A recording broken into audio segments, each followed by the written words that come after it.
কিছু পুলিশের মাইনে হয়তো তৃণমূলের পার্টি অ্যাকাউন্ট থেকে আসে, কিছু পুলিশের মাইনে, তাদের আচরণ পার্টির ক্যাডারদের মতো। রাজ্য সরকারের কর্মচারী আমাদের পুলিশ বন্ধু যেটা হওয়া দরকার সেই আচরণ তাদের কাছ থেকে আমরা পেলাম না। যেখানে তৃণমূলের নেতারা বোর্ডে করে তাদের ফ্ল্যাগ নিয়ে ধামাকালি থেকে বোর্ডে করে তারা সন্দেশকারীতে ঢুকছে, সেখানে আটকাচ্ছে না। মন্ত্রীরা দেদারে যে সেখানে কীর্তন পরিবেশন যেখানে হচ্ছে সেখানে অংশগ্রহণ করছেন, সেখানে সমস্যা হচ্ছে না। আমরা যারা বিরোধীরা আছি সেখানে সন্দেশখালীতে যেতে চাইলে 62 থেকে 65 কিলোমিটার দূরে আমাদেরকে আটকানো হচ্ছে। কি এক দিচ্ছে আমরা গিয়ে নাকি ওখানে 140 বোর্ড ব্রেক করতে পারি, ভয়ঙ্কর কিছু করতে পারি। ব্যাপারটা হচ্ছে আমাদের ফ্রিডম অফ মুভমেন্টের ওপরে এটাকে ব্যাঘাত দিল, ভায়োলেট করলো আমার অধিকারকে, আমার চলাফেরার অধিকারকে। কলকাতা পুলিশের ওখানে যারা ঊর্ধ্বতন যারা অফিসাররা ছিল তাদের দ্বারাই ভায়োলেট হয়েছে।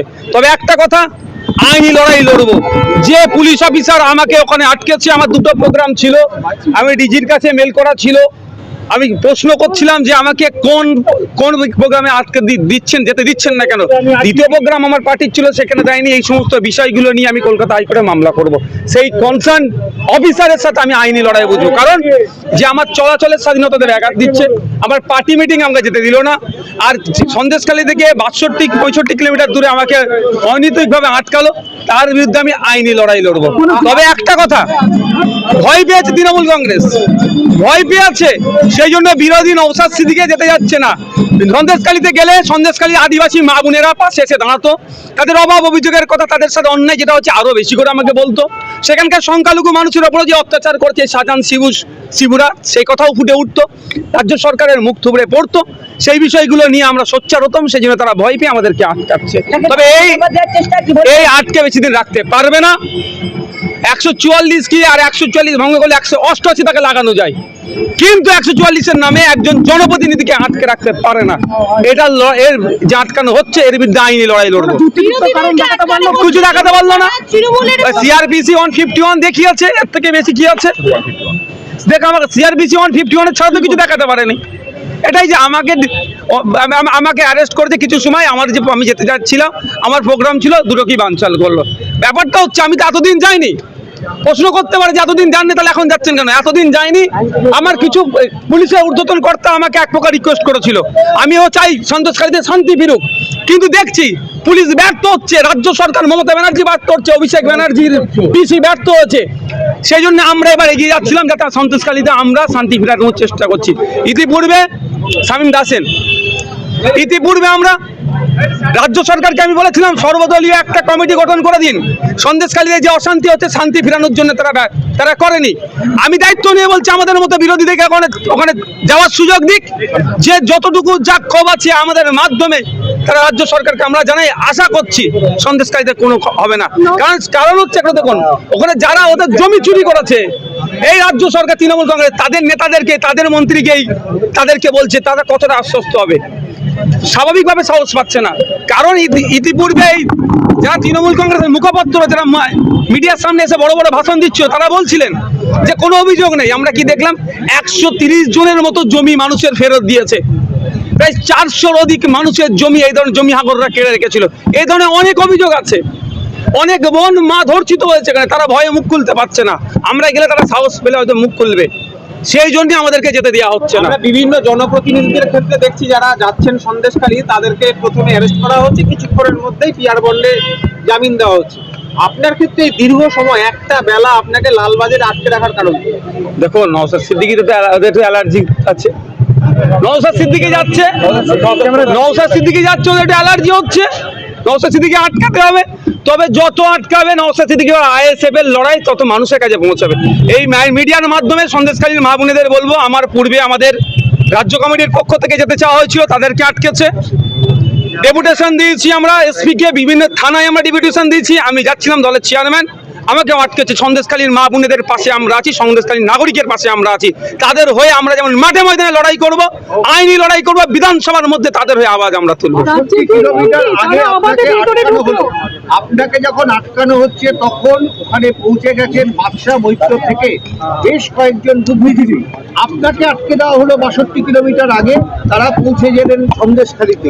সেটাই প্রশ্ন, বুদ্ধিজীবীদেরকে ছেড়ে দিয়েছে না বুদ্ধিজীবীরা নিজের পরিচয় লুকিয়ে গিয়েছে, সেটা দেখার বিষয়। বিষয়, তাও যে আপনি বুদ্ধিজীবী বললেন, এখনো যদি কিছু অল্প কিছু বুদ্ধিজীবী মানে তাদেরকে যে দেখা যাচ্ছে, এটা আমাদের জন্য সৌভাগ্য। কারণ স্বঘোষিত কিছু বুদ্ধিজীবী, যেমন নন্দীগ্রাম আন্দোলনের সময় যারা বুদ্ধিজীবী ছিলেন, সিঙ্গুরে কারখানা তাড়িয়ে বাংলার যুব সমাজের ভবিষ্যৎ ধ্বংস করার জন্য যেই সব বুদ্ধিজীবীরা মেতে উঠেছিল, সেই সমস্ত বুদ্ধিজীবীরা আজকে তো শীত ঘুমাচ্ছে। তাও তো কিছু বুদ্ধিজীবী গিয়েছে, যেমনভাবে গিয়েছে তাদেরকে কুর্নিশ জানায়। কিন্তু আমাকে যেভাবে আটকানো হয়েছে, আমাকে যেভাবে সিআরপিসি 151 দেখিয়ে আমাকে আটকেছে, এটা নিন্দাজনক, ধিক্কারজনক। এর যেখানে কনসার্ন অফিসার ছিল প্রস্তুত থাকুন, তার বিরুদ্ধে আমরা আইনি লড়াই লড়বো। আপনি আবার যাওয়ার চেষ্টা করছেন? অবশ্যই যাব, অবশ্যই যাব। স্বাধীন ভারতে, স্বাধীন জায়গাতে সন্দেশখালী পরাধীন নয়, সন্দেশখালী আলাদা কোনো দেশ নয়। সেখানে যেতে গেলে মমতা ব্যানার্জি আমাকে পারমিশন লাগবে। দেখুন দেখুন আমার বিভিন্ন প্রোগ্রাম আছে, শিডিউল আছে, আমি শিডিউলটা দেখে নিই কি আছে, তবে খুব শীঘ্রই আমি যাচ্ছি। অবশ্যই জানিয়ে যাব। আমি চোর ডাকাত তো নই, তার দলে ওই নটোরিয়াস ক্রিমিনালের মতো আমি নই।